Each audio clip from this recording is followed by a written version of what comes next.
I want to thank God so much for this afternoon. And please, I want to ask you to join me in thanking God for this wonderful team.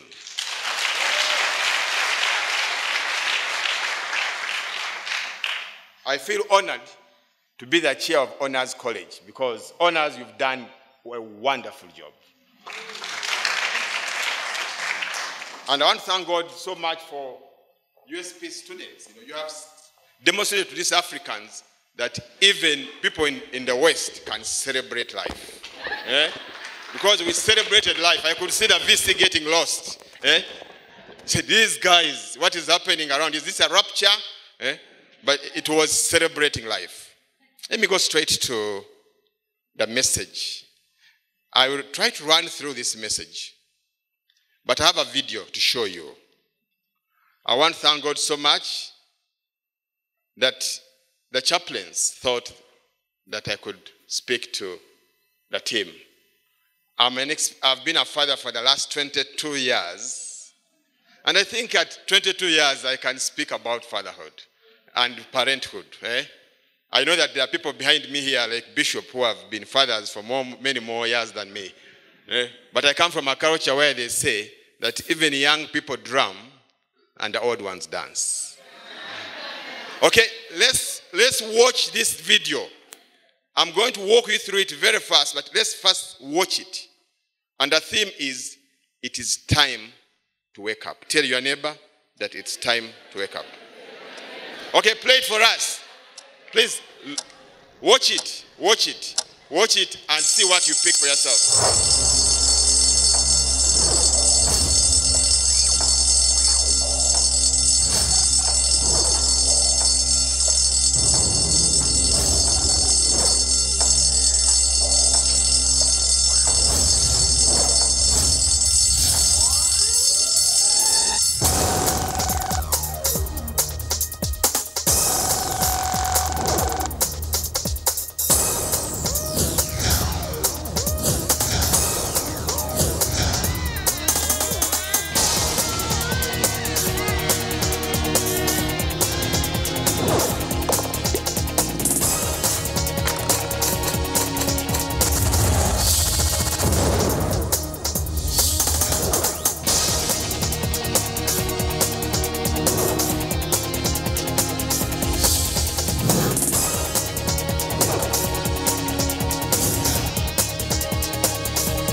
อย่าปล่อยให้หนูหลุดมือไปนะคะ You're losing us. Нам поможете? You're losing us. Ви нам допоможете? Не теряйте нас. Somos la esperanza de la iglesia. Дай получай помехар. No nos pierdan. Don't lose us.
In the interest of time, you've seen for yourselves. I don't know what lessons you've picked, but time can't allow me to go through the reflection. But I want to tell you that the children are telling us that you are losing us. You are doing what? They are telling parents that you are losing us. That video is telling us that children connect, they think, and they act what? Differently. The world is changing. Ask your neighbor, do you know the world is changing? Some of our parents still want to parent like 1960s. Tell them the world is changing. The world is changing. So we need to even change our strategies of parenting as parents. But something else that was so striking, in the interest of time, is that the world is discipling our children. Doesn't that worry you? The world is what?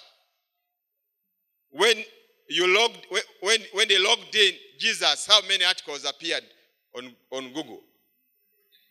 It was 415 million, isn't it so? What about if they posted in pornography? What does that tell you? My brothers and sisters, I want to tell you that we are in a very dynamic, changing world that will call us, all of us. I know we are parents.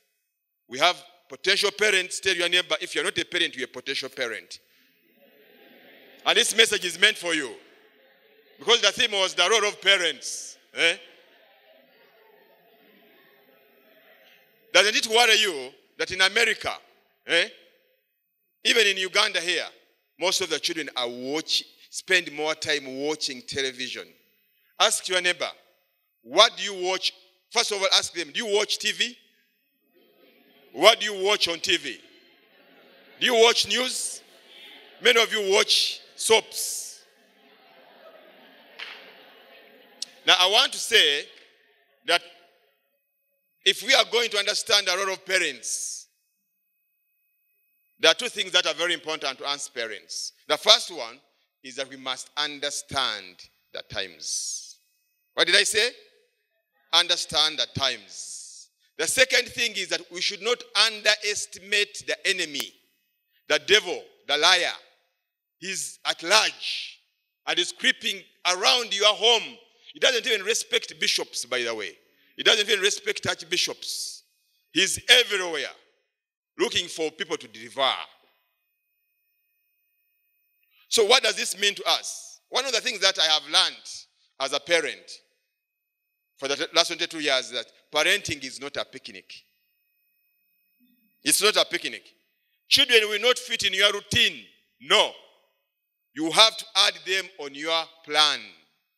You must add them on your plan. Two, the struggle is not for them to understand us. You know how parents struggle? That these parents, you must understand me. No. The struggle is for us to understand them. The issue is not about being heard. No. The issue is for us to learn how to intently listen to them. The other one is not about just teaching them. No. My 22 years have showed me that my children also teach me. It's a two-way. I teach them, they also teach me. And many times they challenge me to walk my talk. What are the implications of this to us? This, for us, parenting is an opportunity. In the text that we were read for, the text that they read for us, in Deuteronomy, we are told that God is a God of generations. God is not interested in you alone. God is interested in your child and your grandchild. And God knows that what he imparts through you will go beyond you to your great-grandchildren. And that means that whatever you do, we must do it very carefully, because you're just not doing it for yourself alone. You're building a legacy. But in Deuteronomy chapter 6, verse 6 to 9, he says, the first thing first, you cannot give what you don't have. The most important thing is for you to know God. It begins with you knowing God. And then secondly, you pass on what you have learned from God to your children. But he puts it out very clearly. He says, teach them to your children when you sit at home. Tell your neighbor, the Bible says when you sit at home. God knew that there will be time when parents will never sit at home. Parents enjoy telling people, today I was in Europe, the other day I was in Germany. Let me tell you, a parent with children, young children, you need to create quality time with them. He says, tie them as symbols on your head, bind them on your foreheads, write them on door frames and at the gate. The second reading, Timothy is commended for his sincere faith. Why? Because this faith that Timothy was demonstrating was passed on from the grandmother. From the grandmother who? Lois. And Lois passed it on to who? To Eunice. And then to Timothy. Ask your neighbor, where were the fathers? Where was the grandfather? And where was the father? Let me tell you, it's a very, I feel so challenged that many people talk about their faith. They are walking with the Lord because of the impact they had from their mothers. And that means a very big challenge to us fathers. Where are the fathers? Why are fathers? Why do you have very few fathers in church except in UCU chapel? In other churches, you don't find very many men there. It's mostly it's the women. In Malachi chapter 2, verse 15, God raises a very important question to us. He says, has not the Lord made them one? In flesh and spirit are his. And he says, why one? He asks a very important question. Why one? Because he's seeking a godly offspring. He's seeking a godly generation. God is not so much interested in how many people have gotten doctorates. No. He's not very much interested in how many people are what positions. No. God is interested in people who know him and can make him what? Known. These qualifications we get are very important, no doubt about it. These positions that we hold are very important. But God is interested in our hearts. God is interested in children who have a relationship with him. But guess what? We have a big problem today. There's a crisis. And in the interest of time, I'll ask my guys to display the statistics and you'll see for yourselves. Look at the situation of children in Uganda. Let's first go to the first slide. 2 million are orphans. 12,000 engage in commercial sex in Kampala alone. 56% of our pregnancies are not planned. 43% of the girls have children by age of 17 years. You go to Tabika Hospital and you see, the mental hospital, they admit more than maybe now 50 drug addicts every day. And many of these guys who are admitted there come from very posh homes. They don't even just come from slums. They come from posh homes.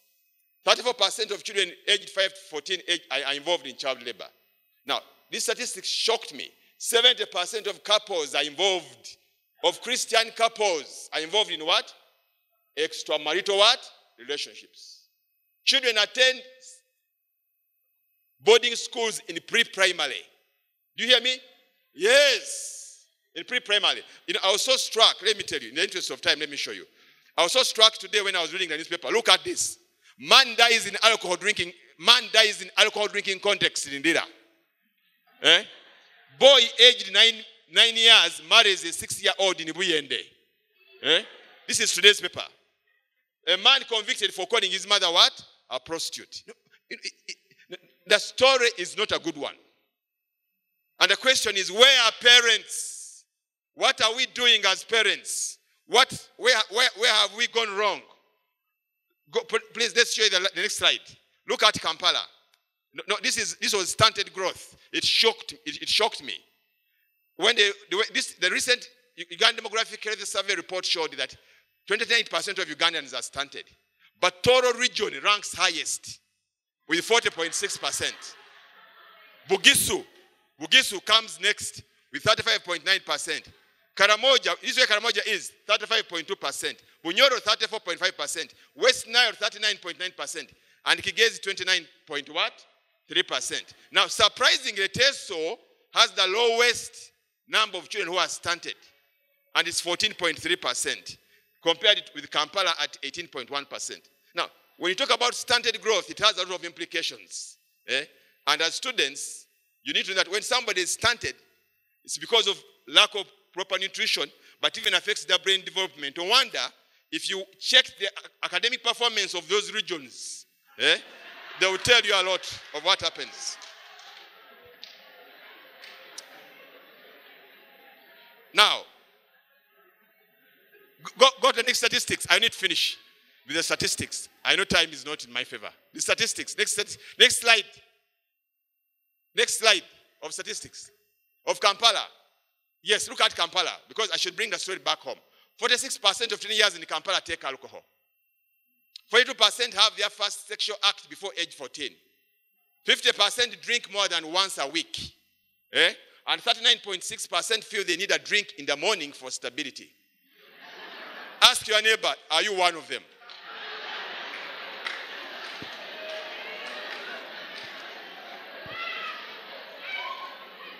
Now, having understood the reality around us, in the interest of time, then what is the responsibility of parents?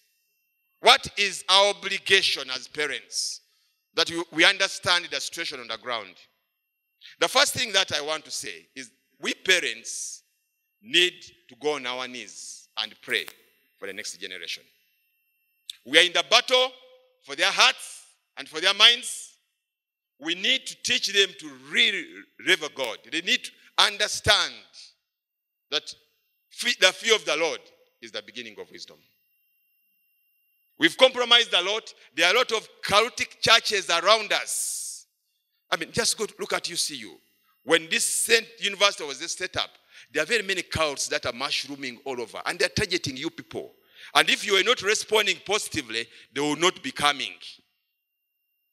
It's a very big challenge. Secondly, we must understand the hearts and thinking of these young people. I like Manoah, this man of God, the father of Samson. In Judges chapter 13, verse 8, he prayed to God and said, God, let the man of God come back to me, come back to us, to me and my wife, and teach us how to raise a child who is not yet born. The child was not even born. The wife was just expecting and was praying, God, give me wisdom. Because it's not a simple thing.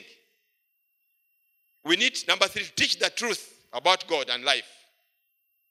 And the question I have for you is, do you have a family altar? In your family, do you have a family altar?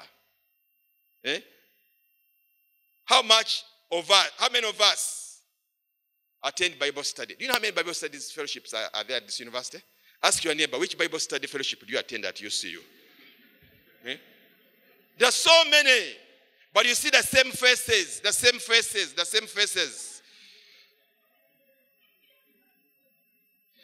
Tell your neighbor there is mission in Zimbabwe. Are you enrolled? Ask your neighbor, there is mission in Zimbabwe. Are you enrolled? Number 3, we need to be role models as parents. The greatest act of parenting is mentoring. We need to respect our children's privacy. One of the things that I told my daughter at home is, when you are coming to our bedroom, you must knock before you enter. The next thing she did for me was to put the same notice on her door. And these days, every time I enter her door, I also knock before I enter. I said, this is good. Very good for me. Eh? We need to dress appropriately. Vice Chancellor, one of the biggest problems we have with the dressing code in the university is that sometimes some of the adults also don't dress appropriately. Eh?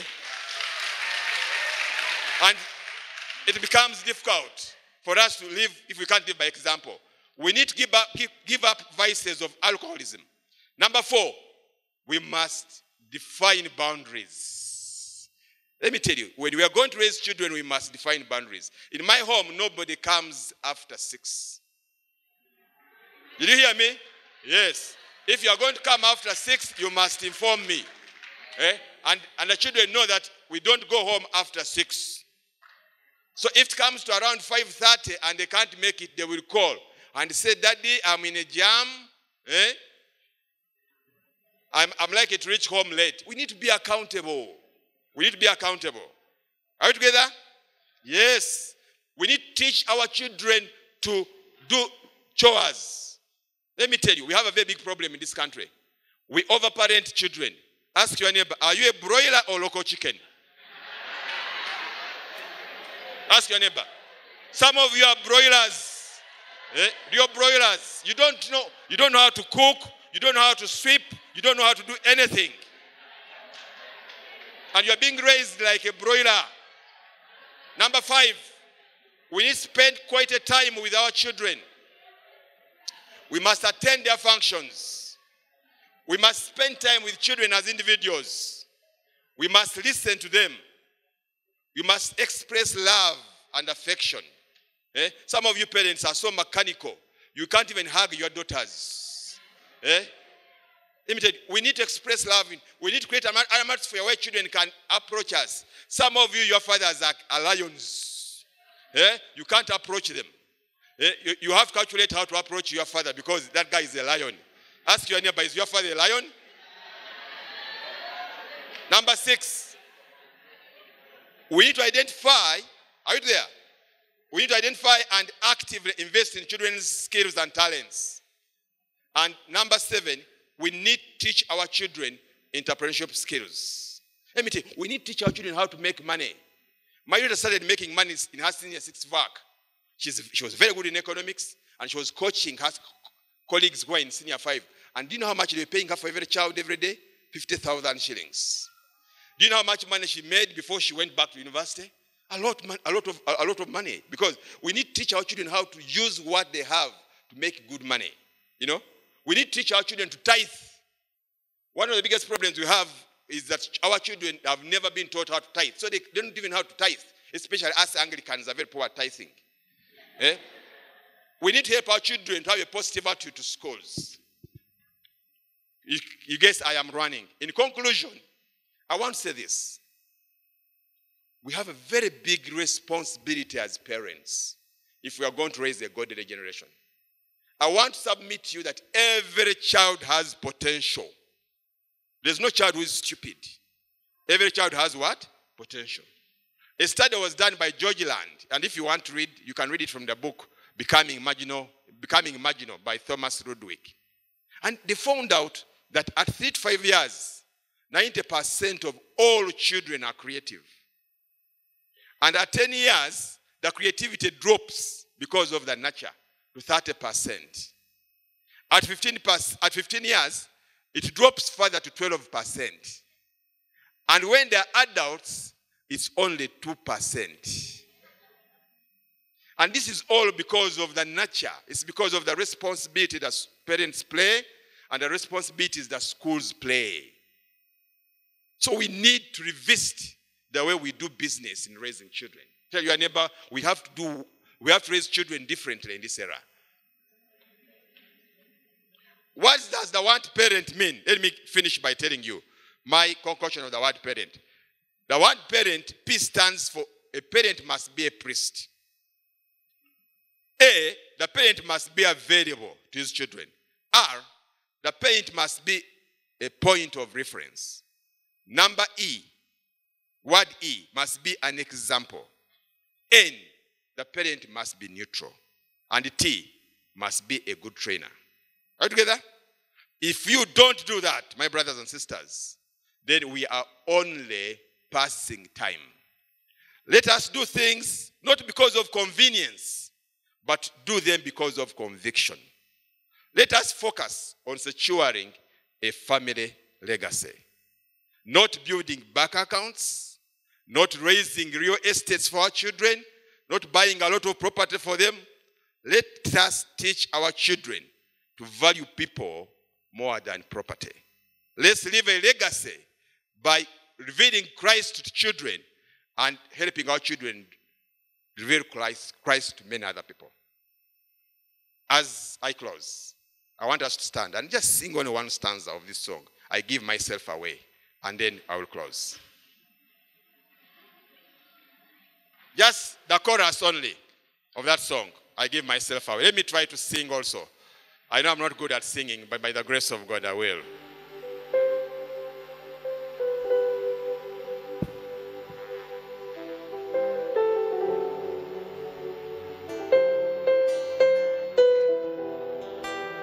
Simon, I'm counting on you.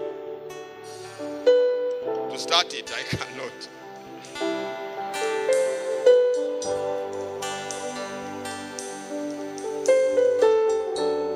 I give myself away for you. I give myself away.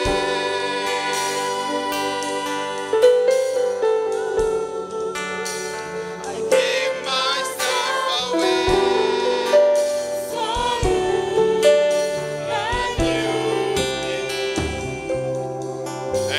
Thank you. Acts chapter 13, verse 36 says, for when David had served God's generation when David had served God's purpose in his own generation, he fell asleep. Please join me in saying, God is purpose. My generation. God is purpose. My generation. I don't want to die. Until I serve God's purpose. My generation. In the name of the Father, the Son, and the Holy Spirit.